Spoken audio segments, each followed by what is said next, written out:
sudut syariat dan dari sudut hakikat. Suatu huraian yang dikarang oleh Ibrahim Al-Malik Hafizahullah, mari kita bacakan umum kita dan hadiahkan kepada beliau dengan yang mudah-mudahan Allah kurniakan kita keberkatan ilmu, dibukakan kefahaman zahir dan batin, dan dicurahkan ke dalam dada kita seperti mana yang telah dilimpahkan ke dalam dada beliau. Wa ila hadratin Nabi Mustafa sallallahu alaihi wasallam. Al-Fatihah. Bismillahirrahmanirrahim. Alhamdulillahirabbil alamin. Ar-Rahmanir Rahim. Maliki yaumiddin. Iyyaka na'budu wa iyyaka nasta'in. Ihdinas siratal mustaqim. Siratal ladzina an'amta 'alaihim ghairil maghdubi 'alaihim waladdallin. Amin. Baik.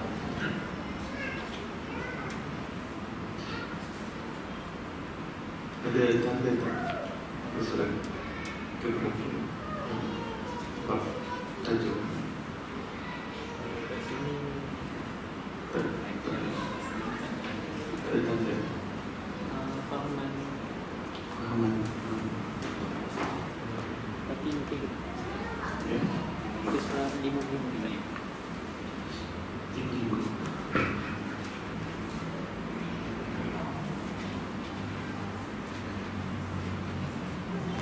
Kita dah masuk tak?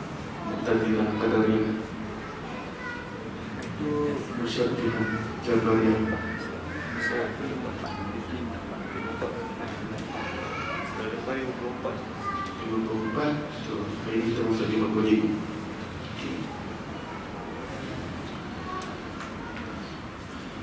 Beberapa fahaman yang bertentangan dengan ahli sunnah wal jamaah. Sebahagian daripada kumpulan dan kelompok ini dah tak ada pada zaman sekarang, tetapi pemikiran yang mereka tangkap pada zaman dahulu itu ada saki-makinya pada pemikiran orang sekarang secara individu.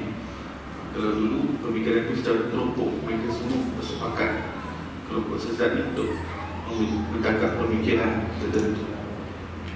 Kemudian sekarang kumpulan itu dah pupus, tetapi pemikiran itu masih terbaki. Bila seseorang itu tidak memahami agama secara menyeluruh, apabila seseorang cacat di dalam kefahaman agama yang tidak mengikut lunas dan landasan ahli sunnah wal jamaah, maka dia tergelincir. Jadi tujuan kita belajar kelompok ini supaya kita dapat kenal pasti pemikiran tersebut, supaya kita jangan memiliki pemikiran yang sedemikian. Jadi itu ulama akidah masih membicarakan Mu'tazilah, masih membicarakan Qadariyah, Jabariyah, padahal kelompok ini dah tak ada dah. Tapi suatu masa dalam sejak zaman awal permulaan Islam, Mu'tazilah memegang tampuk pemerintahan. Dengan raja dia Mu'tazilah, menteri dia Mu'tazilah, ulama-ulama dia Mu'tazilah. Zaman Imam Syafi'i, zaman Imam Ahmad bin Hanbal, ini semua raja mereka Mu'tazilah. Sebab tu kita pernah dengar Imam Syafi'i pernah kena penjara, Imam Ahmad bin Hanbal pernah kena penjara, pernah kena sebat. Berapa ulama besar macam ni kena sebat, kena penjara sebab tak nak ikut tunjuk pemikiran yang ditangkap oleh kerajaan dan ulama-ulama kerajaan pada ketika itu yang bukan ahli sunnah lah. Ulama-ulama itu bukan ahli sunnah wal jamaah. Nama-nama mereka masih tercatat, nama-nama ulama Mu'tazilah ini masih tercatat, masih nama mereka dibincangkan sebagai ulama Mu'tazilah, seseorang yang terselindung. Sebenarnya Imam Abul Hasan Asy'ari asalnya Mu'tazilah. Beliau membesar sebagai seorang Mu'tazilah. Ayah tiri beliau sendiri adalah ulama besar Mu'tazilah, Syekh Al-Jubai. Tapi Allah Ta'ala telah berikan kefahaman yang mendalam kepada Imam Abul Hasan Asy'ari. Beliau mendapati Mu'tazilah ini tidak berada di atas landasan yang benar. Dan Imam Abul Hasan Asy'ari sudah muncul sebagai ulama besar dalam Mu'tazilah, memberi khutbah, khatib masjid.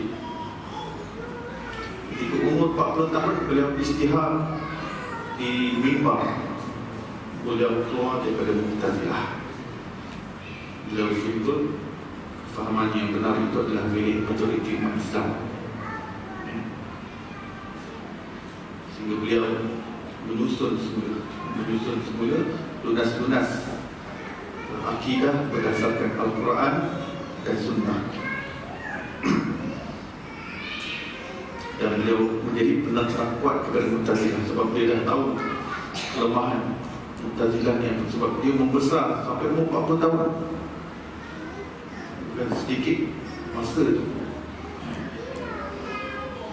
Beliau menjadi penentang Mu'tazilah. Tak dapat bertahan lama. Mereka dapat bertahan hanya 29 tahun sahaja dalam pemerintahan, kemudian jatuh, terus pupus. Terus ulama Ahlussunnah yang sebelum itu menjadi di belakang tabik, sekarang sudah diangkat semula. Pemerintahan Saljuk, kemudian diikuti dengan pemerintahan Utsmani, semua mengangkat dan mengundang ulama Ahlussunnah wal Jamaah, Asy'ariyah atau Maturidiyah. Baik. Jadi tujuan kita belajar Mu'tazilah, Qadariyah, Jabariyah dan kelompok-kelompok sesat ini supaya kita dapat tahu apakah kegelinciran mereka. Kita menjauhkan diri daripada memiliki pemikiran yang tersebut. Baik, yang pertama sekali Mu'tazilah. Mu'tazilah ni kalau saya nak gambarkan secara ringkas, secara padat, Mu'tazilah ni sebuah kelompok yang lebih berpaksi kepada akal logik semata-mata. Akal logik. Benda yang tak logik di akal ni, walaupun ianya ada dalam hadis sahih sekalipun, dia tak logik. Dan disebutkan dalam Quran pun, dia takwil. Dia takwil. Macam peristiwa Isra dan Mi'raj, tak logik akal. Di sisi Mu'tazilah tak terima peristiwa Isra dan Mi'raj. Macam mana? Tak boleh. Logik lah. Logik tak dapat terima lah. Boleh berjalan daripada Masjidil Aqsa, daripada Masjidil Haram ke Masjidil Aqsa, kemudian naik ke langit, patah balik daripada Masjidil Aqsa ke Masjidil Haram. Itu mustahil. Ini sebab kuat sangat guna logik akan. Mustahil. Bagi dia, cerita-cerita macam ni penipu lara. Cerita penipu lara. Cerita dongeng. Ini cerita-cerita mitos. Ini bukan dalam agama, bukan daripada agama.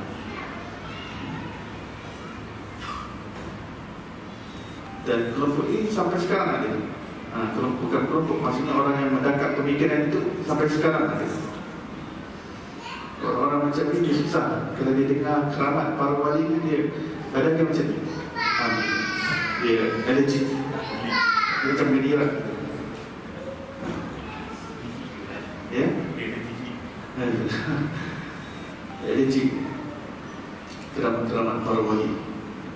Padahal di sisi Ahlussunnah wal Jamaah, karamatul awliya'i haqqun. Keramat para wali itu adalah hak. Jadi dia logik akal dia, macam mana kita nak tahu orang tu betul-betul wali? Seorang tu macam mana betul-betul kita nak tahu dia wali? Benda tu benda gaib bagi dia. Padahal di sisi Ahlussunnah wal Jamaah, kita tak perlu nak tahu dalam Lauh Mahfuz siapa nama-nama wali-wali Allah Ta'ala. Cukup kita nilai secara zahir. Dalam Islam, kaedah yang penting adalah nahkum bizawahir wallahu yatawallas sarair. Kita ini menilai secara zahir, adapun urusan gaib itu serahkan pada Allah. Jadi seseorang itu sudah dapat dilihat secara zahir, diketahui sahsiahnya, pribadinya, ketukuhannya, keilmuannya, kesolehannya, ketaatannya, ketaqarrubannya. Sudah kita bersangka baik. Seorang itu kita percaya sebagai wali Allah ataupun orang saleh, itu semua base sangka baik, husnuzan. Secara pasti memang tak ada siapa dapat tahu. Secara pasti Allah dia yang tahu. Tapi kita disuruh untuk menilai secara zahir. Maka bila seseorang itu secara zahirnya menunjukkan tanda-tanda kewalian, maka kita para ulama menerima. Melainkan kalau para ulama sepakat menolak individu yang tertentu sebagai wali Allah, itu lain cerita. Adapun kebanyakan wali-wali Allah Subhanahu Wa Taala memang kita tak tahu dia sebenarnya wali, tapi berdasarkan sangka baik kita. Sebab tanpa konsep sangka baik, tak ada siapa yang kita boleh anggap sebagai wali Allah. Tak ada siapa yang kita boleh anggap sebagai orang soleh. Tak ada. Sebab apa? Kalau kita rasa dia ni orang soleh, mana tahu kalau dia mati dalam keadaan kufur, kita tak boleh judge dia waktu dia mati nanti dia mati dalam kufur ataupun tidak. Maksudnya kita kena sangka baik dia mati dalam keadaan wali Allah Subhanahu Wa Taala berdasarkan keadaan dia sekarang ini, berdasarkan dia orang yang melazimi ketaatan, istiqamah dengan syariat Allah Subhanahu Wa Taala. Allah Ta'ala perintahkan dalam Quran, wa kunu ma'as sadiqin, adalah kamu sentiasa bersama dengan orang-orang yang benar. Surah ini menunjukkan bahawa di setiap era, setiap zaman, setiap tempat, Allah Ta'ala bangkitkan orang-orang yang benar hatinya dengan Allah, orang-orang yang soleh. Kalau tidak, dia akan menjadi perintah al-amru ma la yutaq, iaitu perintah yang diberikan tanpa manusia mampu untuk melakukannya. Sebab manusia diperintah untuk bersama dengan orang-orang soleh, tiba-tiba orang soleh tak ada. Sebab kita tak tahu dia soleh ke tak. Nampak sekarang macam soleh, tapi mungkin dia mati su'ul khatimah. Dia tak boleh judge satu. Cukup bersangka baik dengan apa keadaan dia sekarang, dan kita akan dapat manfaat kerohanian di sebalik sangka baik kita itu. Allah Ta'ala mengatakan, ana inda zanni abdi bi, aku di atas persangkaan hamba-Ku terhadapku. Kalau kita menyangka bahawa Allah Ta'ala memilih si fulan itu sebagai wali, sebagai orang saleh, kita mendapat tempias keberkatan dan limpahan kerohanian, kesan daripada berkat sangka baik kita itu. Sebab sangka baik adalah sesuatu yang sangat penting dan sangat istimewa. Sangka baik, melalui sangka baik itu kita mendapat limpahan perkara-perkara yang baik, perkara-perkara yang berkat, yang positif. Sebab kita fikir negatif, kita tarik pada negatif. Kita fikir negatif, kita tarik pada negatif pada diri kita. Di alam ini semua adalah kesan perbuatan Allah. Jadi kita kena sangka baik kepada Allah, sangka baik kepada Allah dengan perbuatan apa yang dia perlakukan pada hamba-hambanya pada dunia ini, pada makhluk Allah Subhanahu Wa Ta'ala. Baik itu Mu'tazilah meletakkan ketuhanan akal, meletakkan ketuhanan akal dalam tafsir Quran dan hadis. Maksudnya faham Quran dan hadis, kena lulus akal. Kalau akal tak lulus, dia kata ini something wrong. Ayat ni ada silap, hadis ni ada silap. Something wrong. Akal. Dia terlupa bahawa ada suatu fakulti yang lebih hebat daripada akal, iaitu hati. Hati manusia ni, penerimaan dia lebih hebat. Jadi kalau seseorang itu terhadkan hanya pada akal semata-mata, maka banyak perkara dia akan gagal untuk memahami dalam agama. Sebab ada, kita bukan memiliki fakulti akal semata-mata, kita ada fakulti qalbu yang lebih luas daripada akal, yang lebih dalam lautan yang berbanding akal.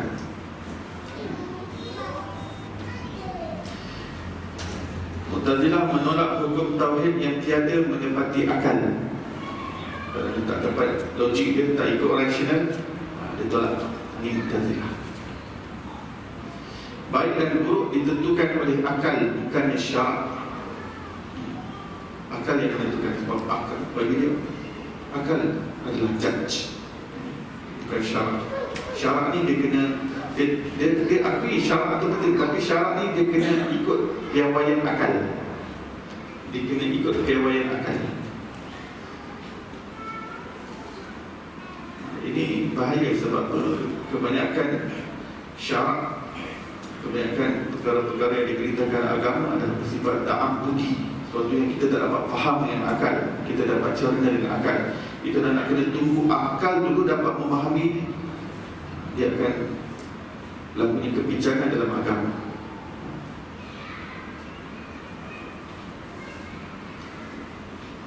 Baik dan buruk ditentukan oleh akal, bukannya syarat. Takdir baik dan buruk adalah perbuatan manusia sendiri dan lainnya. Ini Mu'tazilah, ciri Mu'tazilah.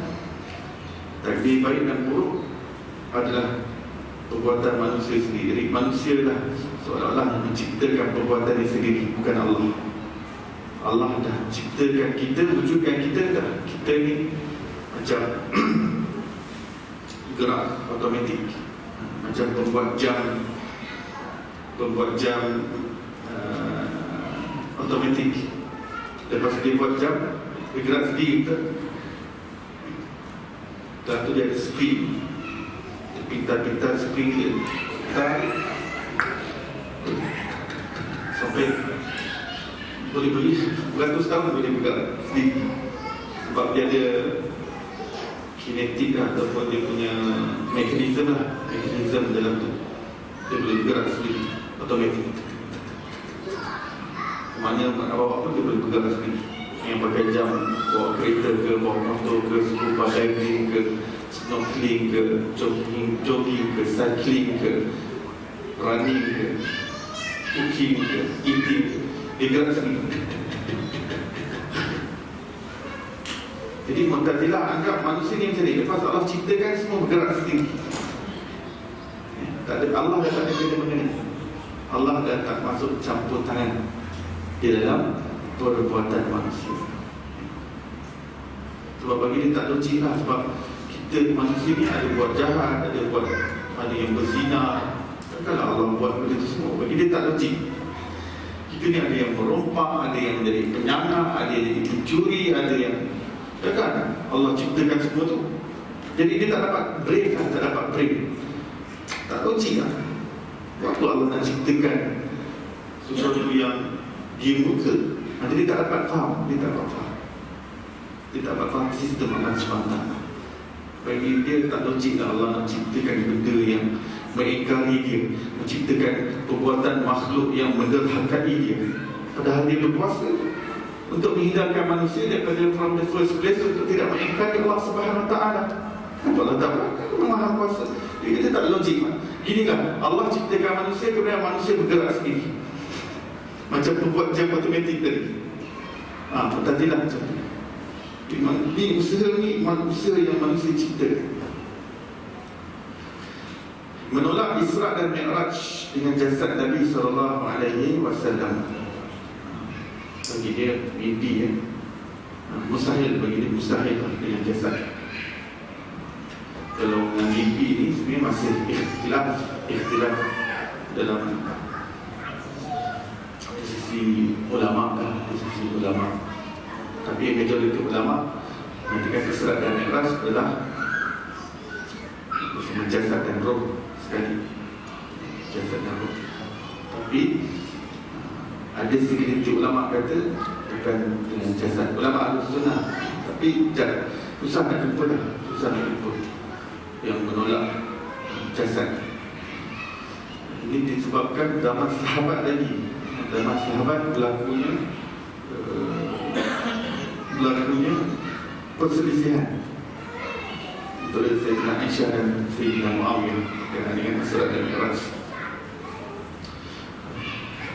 Sayyidina Muawiyah, Sayyidina Ibnu Abbas, ni semua sahabat-sahabat yang lain, semua kata Rasulullah Isra' dan Mi'raj dengan jasad dan roh. Tapi Sayyidina Aisyah radhiyallahu anha mengatakan tak, Rasulullah Isra' Mi'raj dengan roh saja. Dengan roh saja. Tetapi ulama, majoriti ulama memberi jawapan. Sayyidina Aisyah radhiyallahu anha mengatakan Rasulullah dengan Dinaruk saja maksudnya dalam macam soalan dalam mimpi saja. Dinaruk saja dan jasad ada di Mekah. Berlaku ke-8 kerana Sayyidina Aisyah radhiyallahu anha mengatakan bahawa ketika Isra dan Mi'raj Nabi SAW dia nampak ada di tempat pembalingan. Waktu yang dikatakan Isra Mi'raj itu Rasul ada di tempat pembalingan. Jadi ulama menjawab pertama ini, mungkin apa yang dimasukkan Isra Mi'raj dengan ruh tersebut adalah bukan peristiwa yang dengan jasad antara Masjidil Haram ke Masjid Aqsa. Sebab Rasulullah ni memang diisrakan, ruh bagi dia memang daripada masa ke semasa diisrakan, masuk syurga, masuk neraka. Dia bukan dalam peristiwa Isra dan Mi'raj itu saja, yang 27 rejab. Dalam okcasion yang lain memang kita akan jumpa hadis yang Nabi SAW akan beritahu, malam tadi aku diisrakan, tapi bukan malam 27 rejab tu, waktu lain. Kadang-kadang Nabi SAW lepas solat subuh, kadang-kadang Rasulullah cerita malam tadi aku diisrakan. Mungkin dalam mimpi roh Nabi SAW dibawa, aku nampak siksaan dalam neraka begini, siksaan dalam azab dalam Jahannam begini, aku dimasukkan dalam syurga. Itu Mi'raj. Sebab Mi'raj itu memang berlaku secara roh daripada masa ke semasa. Tapi yang jasad dengan jasad daripada Masjidil Haram ke Masjid Aqsa itu berlaku sebelum Nabi SAW bernikah dengan Siti Aisyah. Jadi macam mana Siti Aisyah boleh kata bagi dia ada berada di atas peparingan? Jadi di situ dapat beritahu, ulama dapat tangkap Siti Aisyah sendiri nak beritahu tentang peristiwa lain. Baik, walhasil pada ketika itu zaman Nabi SAW, orang-orang kafir gembira bila tentang cerita Isra dan Mi'raj. Sebab ini macam cerita penipu lara, dicanangkan. Ini poin kelemahan Nabi, ini poin kelemahan Muhammad ni. Kita kena canang seluruh Mekah. Nak viral, kasih viral. Ini cerita penipu lara, cerita mitos dari Masjid Haram ke Masjid Aqsa. Jadi happy, orang kafir semua happy bila Rasulullah datang cerita. Mereka beria-ia terus pergi jumpa Sayyidina Abu Bakar. Apakah yang boleh percaya sebagai Nabi selama ni? Jom kita jumpa dia, tengok dia percaya tak? Dia yang duduk selama ni kan, sokong-sokong Muhammad ni, jom kita jumpa dia. First kita jumpa Abu Bakar. Jom kita bawa cerita ni. Orang kafir pun bawa lah. Happy lah nak share ni, nak share berita ni, kita viral. Jumpa Abu Bakar, Bakar nak dengar satu cerita. Okay. Muhammad yang kau percaya sangat tu kan, yang kau backup dia sangat kan, ni aku nak kita nak bagi tahu satu cerita. Dia kata apa tau? Dia kata dia pergi daripada Masjidil Haram ke Masjid Aqsa dalam satu malam, lepas tu patah balik ke Masjidil Haram dalam satu malam. Macam kau nak percaya lagi dia? Boleh percaya ke cerita macam ni? Orang kafir Quraisy. Satu malam yang berbakar dan satu malam. Iya, dia kata satu malam, dia kata. Demi Allah, kalau ini berlaku lebih pantas daripada itu pun aku percaya. Terkejut kafir Quraisy. Dia orang ingat, dia orang nak bawa cerita dongeng ni, cerita mitos ni, cerita penipu lara ni kepada Sayyidina Abu Bakar, supaya dia undur daripada Nabi SAW, supaya tak beriman lagi dengan Nabi SAW. Sekali ini lebih menguatkan keimanan Sayyidina Abu Bakar. Peristiwa itu menyebabkan dia diberi as-siddiq, yang maha membenarkan, yang sangat membenarkan. As-siddiq sikit pun tak goyah daripada, sikit pun tak goyah. Dia tetap demi Allah. Kalau Nabi Muhammad SAW yang cakap macam tu, aku percaya. Bahkan kalau beliau cakap lebih pantas daripada itu pun, aku akan membenarkannya. Aku akan percaya, aku akan beriman dengannya. Oh, terkejut kafir Quraisy. Sampai macam tu kau nak backup dia, cerita macam ni? Ya, aku percaya. Tapi orang kafir Quraisy masih tak berhenti. Geng-geng. Suntik bukan geng-geng. Sungguh. Geng-geng sungguh. Oh Muhammad. Sungguh pada semua jumpa dia lah. Yalah kita buat debat dengan dia. Buat perdebatan. Jadi orang kafir Quraisy ni kata, Muhammad, kau kata kau berjalan daripada Masjid Haram ke Masjid Aqsa. Setelah kita kumpulkan semua orang Mekah semua, kau sanggup tak bagi tahu benda tu? Dia kata, ya. Oh, kalau gitu kita buat gathering. Kafir Quraisy kumpul semua penduduk Mekah. Okey, jom. Ni ada cerita sensasi. Jom kita nak dengar Muhammad nak cerita apa dekat kita. Itu kafir Quraisy pun kumpul orang. Bila dah berkumpul, bagi Nabi Muhammad, bagi tahu, bagi tahu. Ya, saya ingin maklum kepada semua, Allah telah memperjalankan saya sebagai hamba-Nya daripada Masjidil Haram ke Masjidil Aqsa dan akan balik ke Masjidil Haram dalam masa satu malam. Kafir Quraisy. Oh, macam ni. Orang macam ni kita nak punya lagi. Jadi sahabat Nabi SAW, sahabat Nabi terus teguh keimanan mereka. Tapi ada yang baru masuk Islam waktu itu, baru masuk Islam, murtad. Bukan sahabat, tapi baru masuk Islam, baru nak kenal agama, tiba-tiba kafir Quraisy kata cerita dongeng. Bila dia dengar sendiri daripada mulut Nabi Muhammad, few orang yang sudah beriman pada ketika itu kufur, murtad. Sebab apa? Sebab Quraisy tak dapat terima. Ini dianggap di penghimpun darah. Baik.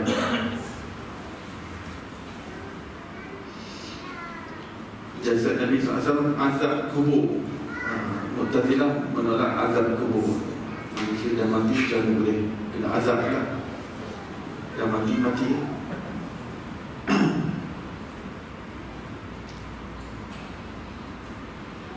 Azab kubur ataupun fitnah kubur.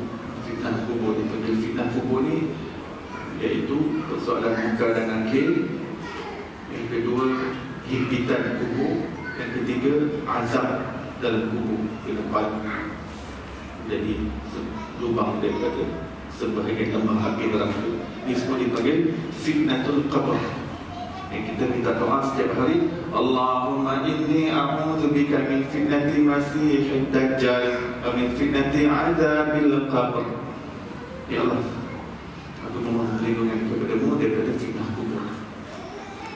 Ini minta daripada fitnah kubur, minta kita terselamat daripada persoalan muka dan nakir. Mohon kita tak kena tanya pun tak perlu.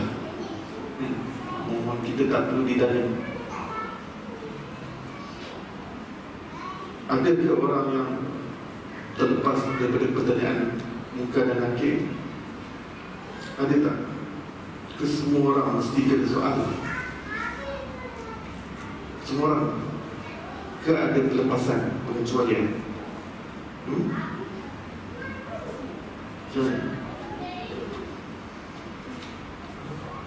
Pada dasarnya malaikat yang ditugas untuk bertanya di dalam alam barzakh namanya muka dan nakir, ditugaskan untuk menanya manusia, menyoal manusia. Man Rabbuk, siapakah Tuhan? Man Nabiyu, siapakah Nabi? Man Ikhwan, siapakah saudara? Akan tetapi di dalam hadis-hadis yang sahih kita mendapati bahawa bukanlah semua orang disoal oleh malaikat muka dan nakir, kerana sebahagian daripada manusia ada yang terlepas, maksudnya tidak ditanya, dan mereka terus mendapat kebahagiaan, dan kubur mereka tukar menjadi syurga terus. Antaranya kata Rasulullah, orang yang meninggal syahid, dan juga al-murabit. Al-murabit ni orang yang menjaga sempadan negeri orang Islam. Orang yang menjaga sempadan negeri orang Islam ni murabit. Macam kita ni Islam, Malaysia ni negara orang Islam. Ini negara orang Islam, Malaysia. Maka orang yang jaga di kawasan sempadan, sama ada di lautan ataupun di daratan, ini semua murabit. Walaupun mereka askar, mereka dapat gaji, tapi apabila mereka niat untuk nak menjaga keamanan orang yang berada dalam negara orang umat Islam, mereka mendapat pahala. Jika mereka gugur mereka syahid, gugur mereka fi sabilillah. Ini askar yang mereka buat ada di sepadanan antara Malaysia dengan Thailand, kamu dalam hutan, meninggalkan anak bini, pengorbanan mereka hidup dengan nyamuk, apa semua, terserempak dengan rimau. Ini al-murabit yang menjaga perbatasan dan persempadanan negeri orang Islam.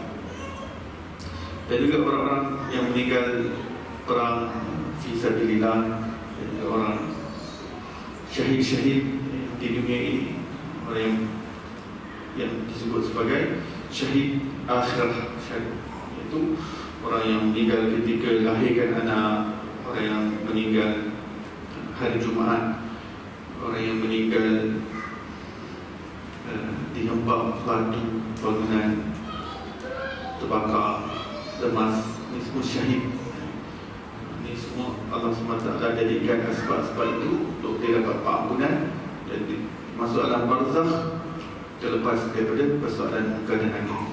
Mereka semua disebut oleh Rasul sebagai orang yang terselamat daripada fitnah kubur. Jadi ulama Imam Tibi dalam Syarah Mishkat menyatakan bahawa maksud terselamat daripada fitnah kubur adalah terselamat daripada persoalan muka dan angin. Maksud muka dan angin tak tanya dia. Ada pengecualian. Baik. Dia ada mukjizat selain daripada Al-Quran. Mukjizat Mu'tazilah ni kata Quran sahaja mukjizat Nabi SAW. Yang lain-lain mereka tak terima. Mereka tak pernah jumpa Nabi pun, tapi bila mereka dengar mukjizat Nabi keluar air daripada jari jemari, kata impossible.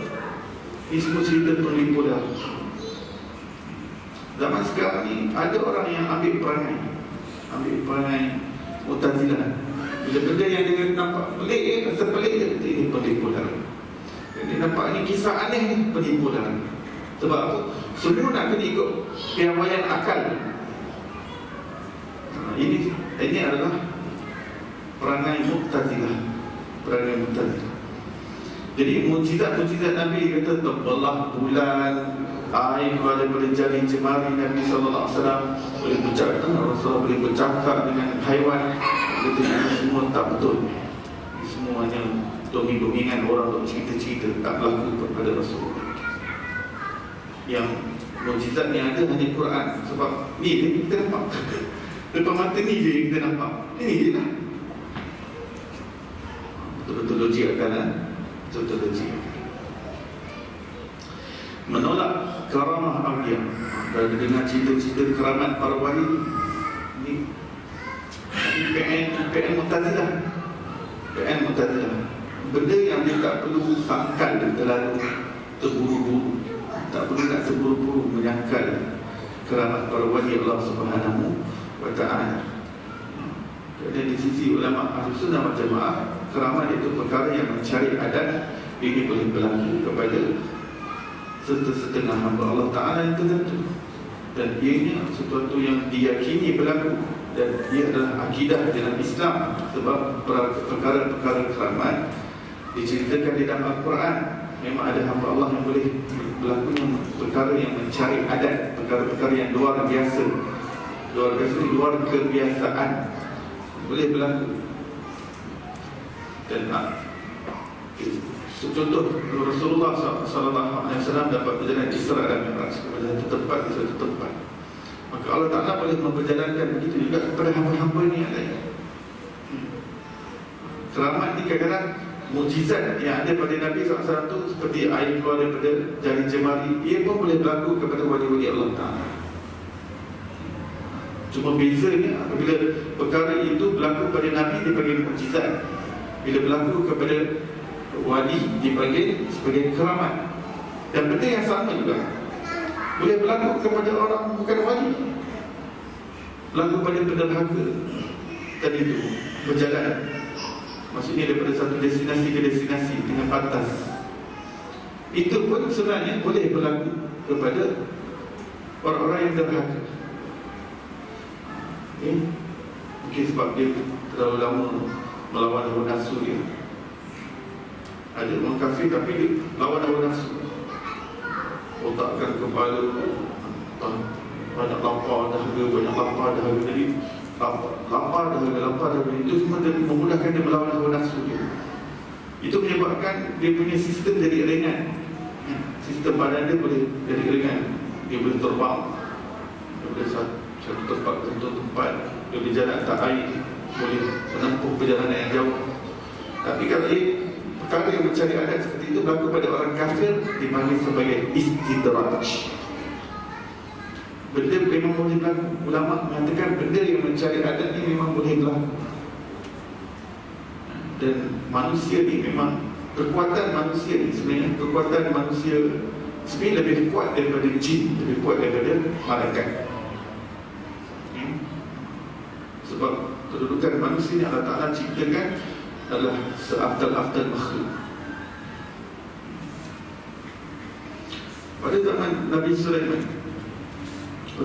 Sulaiman, yang buat kerja-kerja construction, cari mutiara dalam laut, cari emas, jin. Buat kerja construction, dengan kontraktor ni semua jin. Tender banyak jin ada. Jadi sekali Nabi Sulaiman buka satu tender untuk projek. Wahai rakyat jelata. Bila Nabi Sulaiman sebut wahai rakyat jelata, maksudnya dia daripada kalangan manusia, daripada kalangan haiwan, daripada kalangan jin, angin, semua. Itu semua rakyat jelata dia.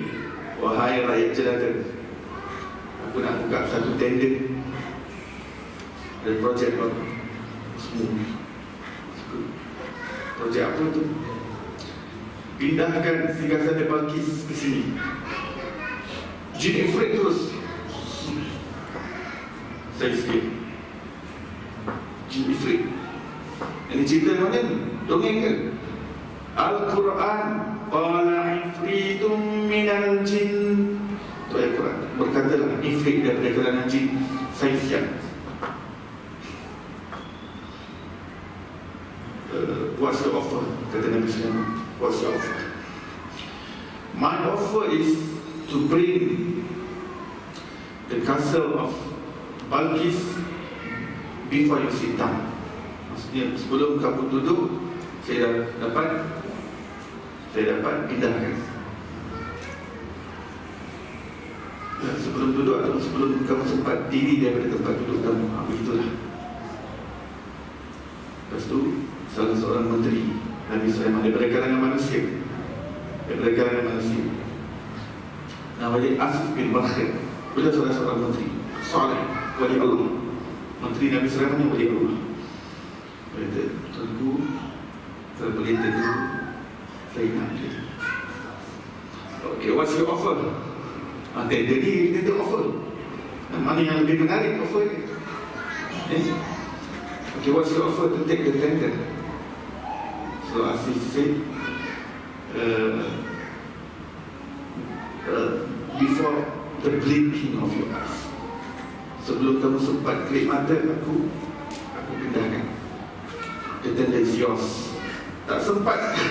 Nabi Sulaiman bila kata the tender is yours, tak sempat nak kelip mata, tengok dah depan mata dah.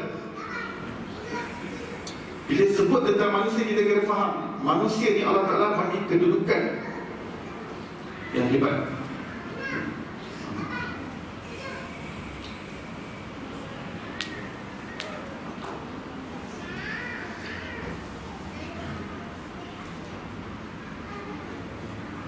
Ulama mengatakan kalau itu wali Allah zaman Nabi Sulaiman, sudah tentu wali Allah daripada kalangan umat Nabi sallallahu alaihi wasallam sebenarnya lebih hebat daripada itu lagi. Sebab umat Nabi Muhammad beramal dengan syariat yang lebih hebat lagi daripada syariat Nabi Sulaiman alaihissalam. Syariat umat ini syariat yang sempurna, diturunkan kepada Nabi Muhammad sallallahu alaihi wasallam.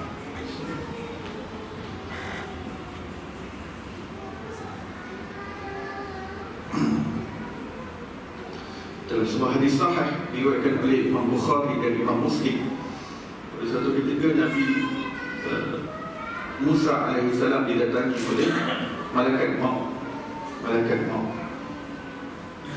Malaikat maut datang pula waktu itu menjenuh dari seorang lelaki. Tiba-tiba dah tercegat kat dalam rumah Nabi Sulaiman, Nabi Musa. Tak tahu ini malaikat itu nak buat surprise ke. Tapi Nabi Musa alaihissalam yang terkejut tengok ada individu, tiba-tiba individu yang tak dikenali ada dalam rumah dia, terperanjat. Dan ketika itu menjadi ahwal kerohanian Nabi Musa naik tertumbuk malaikat hilang. Orang kata respon secara spontan. Sebab Nabi Sulaiman ni berkhususan dia kekuatan dia. Dulu tu kalau manusia dan Nabi Sulaiman tertempuh itu meninggal, KO terus. Dia tak perlu tidur macam Muhammad Ali gitu. Mak itu dia setamat je gitu, mati. Ada tak orang mati? Daripada kaumnya Fir'aun, bagi kaum apa tu, Kipti kan? Kaum Kipti diceritakan dalam Quran. Dia tengah bertekak dengan Bani Israel sebab dia menzalimi kaum Bani Israel. Kaum Nabi Sulaiman alaihissalam, Nabi Musa. Nabi Musa cuba nak meleraikan dia. Jadi dia pula cuba nak lawan Nabi Musa. Nabi Musa tertempuh gitu, KO terus, mati. Itu Nabi Sulaiman kata, jom kita kena bawa keluar daripada Mesir. Bawa semua Bani Israel 12 kaum keluar. Fir'aun dapat tahu dia punya orang mati, tentera dia semua siapkan angkatan, semua kejar Nabi Musa dan tinggalkan satu habuk daripada mereka, bunuh semua mereka. Nabi Musa pun bawa sampai ke laut Laut Merah. Allah Ta'ala belah. Ini pun Mu'tazilah tak terima lah. Laut terbelah ni tak terima. Mustahil laut boleh terbelah. Nabi Musa AS bawa kaum dia sampai seberang, katuk habis Fir'aun yang tentera ni semua mati. Kisah Nabi Musa tadi. Jadi Nabi Musa terkenal dengan kekuatan. Jadi bila tertumbuk malaikat maut tadi, terkeluar biji mata.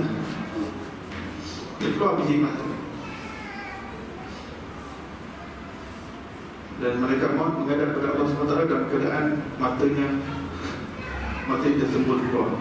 Allah SWT kembalikan mata itu.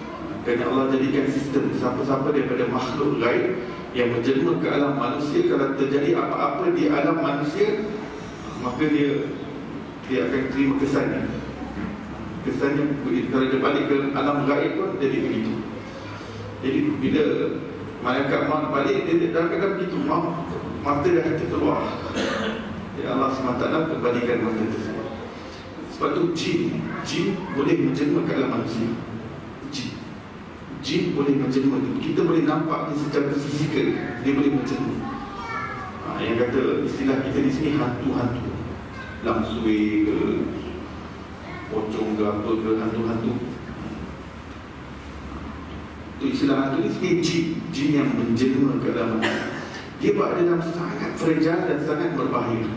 Sebab kalau orang tahu dia ni jin, kalau orang ada ilmu, tangkap itu terus masuk dalam botol, buang kat hutan ke sungai. Kita kan jumpa betul, jangan mudah-mudahan nak tangkap. Dia cantiklah betul. Orang tu buang cantik dalam tu. Ya. bahaya. Sebab jin sendiri untuk dia nak jelma alam manusia, dia kena fikir banyak kali. Sebab kalau apa-apa terjadi, kalau dia terbunuh, dia terus mati. Kalau dia terkerat apa-apa, dia terus kodong nanti kalau balik ke alam dia. Dia kena fikir banyak kali sebab dia dalam keadaan yang sangat lemah. Sebab dia daripada alam lain. Bila dia mencurubuh masuk ke alam kita, kalau apa-apa terjadi, sangat berbahaya. Dan dia dalam keadaan sangat fragile. Sebab dia kalau menjelma jadi fizikal, jadi kalau orang dapat tahu, dia baca sikit, dia terus minimizekan orang tersebut. Dia minimizekan jin tadi. Dia terus jadi mengecil. Dia boleh tangkap. Dia tangkap, orang tak perlu lari nak kejar dia. Orang yang ada ilmu dia tangkap dengan tangan dia. Masuk botol. Ataupun dia hantar ke ada penjara, panggil penjara di alam sana. Dia ambil campak penjara Madinah. Bahaya. Dia bahaya. Dia kalau nak menjelma ke alam kita, dia fikir banyak lagi. Sebab kalau apa-apa terjadi di alam manusia habis. So lepas ni jangan takut hantu hantu takut kita buat takut dia buat apa? Ada. Lepas ni jangan takut lah. Kalau ada tepi kubur pun takut. Berani berani sini. Tapi betul kan tadi ada kursi dulu.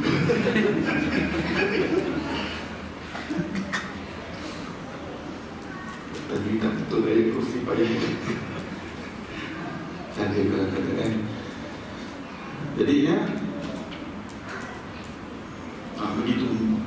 Kita kena tahu malaikat penciptaan Allah, manusia penciptaan Allah. Tapi manusia ni di sisi zahir jasad, tapi di sisi kita yang lain ada roh. Roh kita itu berada pada dataran yang sama dengan malaikat. Sama-sama penciptaan cahaya. Masing-masing ada kekuatan yang tersendiri dengan izin Allah Subhanahu wa Ta'ala. Lancang mencaci sahabat Nabi yang dilihat mereka salah. Mu'tazilah ni lah. Kalau sahabat Nabi pun mereka tak terima. Sahabat Nabi sendiri, mereka nak Quran je. Quran saya cakap. Kalau manusia daripada nak sahabat ni pun, bagi dia ni manusia. Manusia dia tersalah. Manusia tak maksud. Buat apa kita nak ikut orang yang tak maksud? Kita terus ikut Quran. Pemikiran macam ni datang sekelompok manusia zaman sekarang. Dia tak nak dengar cakap ulama. Ulama ni dia bukan masuk. Banyak salah, banyak silap. Orang mukmin yang meninggal dalam dosa besar adalah kafir. Ini sebab masukkan benda yang bukan akidah dalam akidah. Ini zaman sekarang ada kelompok macam tu. Benda yang bukan akidah, bukan usul akidah, tapi sebab dia anggap benda tu dah usul akidah, jadi siapa yang dia anggap silap dah terkeluar dari Islam. Mudah-mudahan kufurkan orang, mudah tak kafirkan orang. Yang Mu'tazilah, dia tengok dia dah masukkan hukum hakam dalam bab akidah. Jadi orang yang buat dosa besar tinggalkan hukum hakam, dia dah kafir. Maksudnya orang tak solat, katakan orang tak solat, ni kafir. Dia dah mengkategorikan sesuatu bukan pada ilmu, pada tempat dia yang tepat. Jadi inilah bincang, kebincangan ilmu, kecelaruan ilmu, kekeliruan ilmu, kecelaruan. Ini mudah nak kafirkan orang. Mencuri, kafir. Yang orang ni berzina, kafir. Salah, kes apa ni? Kes tak letak sesuatu perkara pada tempat, pada skop ilmu ni. Zaman sekarang ni, contoh ada zaman sekarang ni, contoh ciptaan pertama. Apakah makhluk yang pertama diciptakan? Ulama berbeza pendapat. Jadi ulama berbeza pendapat. Ada kata palam, ada kata aras, ada kata air, ada kata nur Nabi Muhammad SAW. Ulama berbeza pendapat. Tapi kelompok yang ikut style Mu'tazilah dia kata, ini benda gaib pada akidah. Dia dah masukkan ciptaan pertama dalam akidah. Sedangkan ulama menggolongkan perbincangan ciptaan pertama bukan dalam akidah, dalam kitab tarikh, dalam kitab kerohanian, dalam kitab mukjizat Nabi SAW, dalam bab dalailun nubuwah, tanda-tanda kenabian, bukan dalam bab akidah. Ulama tak pernah letak usul akidah itu wajib percaya ciptaan yang pertama. Dan ulama pun berselisih pendapat. Tak ada ulama yang kata qalam secara tuntas adalah mutlak, secara mutlak ada ciptaan pertama. Tak ada ulama kata. Tapi ulama mengatakan ciptaan pertama secara mutlak ada. Ulama sebut nur Nabi Muhammad SAW. Dari sekalian perbincangan ini, daripada segala ikhtilaf ulama berkenaan apakah kejadian yang pertama, apa yang kita jumpa, ulama hanya mengatakan secara muktamad, pendapat para majoriti ulama bahawa ciptaan pertama secara mutlak adalah nur Nabi Muhammad sallallahu alaihi wasallam. Apa maksud nur Nabi Muhammad? Ruh Nabi Muhammad sallallahu alaihi wasallam. Ini saja yang kita jumpa dalam perbincangan ulama. Yang lain-lain walaupun tetap ikhtilaf ulama, tetap ikhtilaf yang muktabar yang diakui oleh para ulama, tetapi tidak ada siapa yang berani untuk menuntaskan pendapat yang lain. Yang ulama berani hanyalah nur Nabi SAW. Sebab terlalu kuat dalil-dalil daripada Quran dan Sunnah, terlalu kuat ulama dapat faham bahawa tidak mungkin ada ciptaan yang lain mendahului kasih Allah Subhanahu wa taala nur Nabi Muhammad sallallahu alaihi wasallam. Jadi orang yang menggolongkan ciptaan pertama ini dalam bab akidah, dia akan bincang.